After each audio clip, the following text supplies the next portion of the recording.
یمن کی صورتحال پر امریکی اور سعودی وزیر خارجہ کا رابطہ۔ امریکی وزیر خارجہ مارکو روبیو نے یمن میں جاری کشیدگی اور خطے کی مجموعی سیکیورٹی صورتحال پر سعودی عرب کے وزیر خارجہ شہزادہ فیصل بن فرحان سے ٹیلی فون رابطہ کیا ہے۔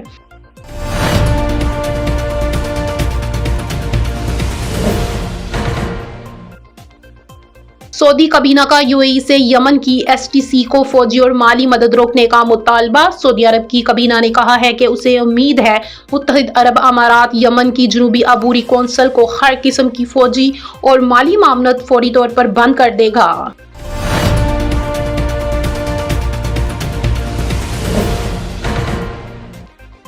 امارات کا یمن سے اپنی تمام افواج نکالنے کا اعلان۔ سعودی عرب کے فضائی حملے کے بعد متحدہ عرب امارات نے یمن میں اپنی تمام باقی ماندہ انسداد دہشت گردی کارروائیاں ختم کرنے کا اعلان کر دیا۔ یو اے ای کی وزارت دفاع کے مطابق یمن میں اس کی فوجی موجودگی پہلے ہی 2019 میں مکمل طور پر ختم کر دی گئی تھی۔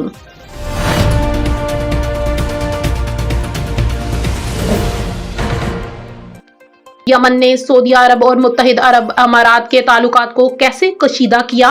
یمن کی جنگ نے وقت کے ساتھ ساتھ سعودی عرب اور متحدہ عرب امارات کے درمیان تعلقات کو پیچیدہ بنا دیا ہے۔ ماہرین کے مطابق ابتدا میں دونوں ممالک ایک ہی صف پر تھے، مگر بعد از ان کے مفادات اور حکمت عملی میں واضح فرق پیدا ہو گیا ہے۔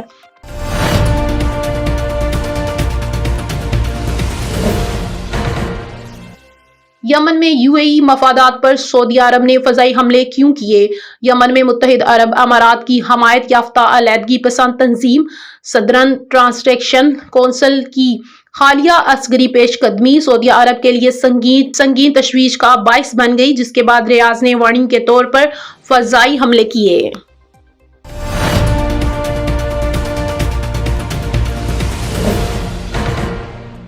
اور یمن میں سعودی فضائی حملے پر امارات کا رد عمل آ گیا۔ متحدہ عرب امارات نے یمن کی موجودگی صورتحال سے متعلق سعودی عرب کے حالیہ بیان پر شدید افسوس کا اظہار کرتے ہوئے کہا کہ اس میں یو اے ای کے کردار سے متعلق سنگین غلط بیانی کی گئی ہے۔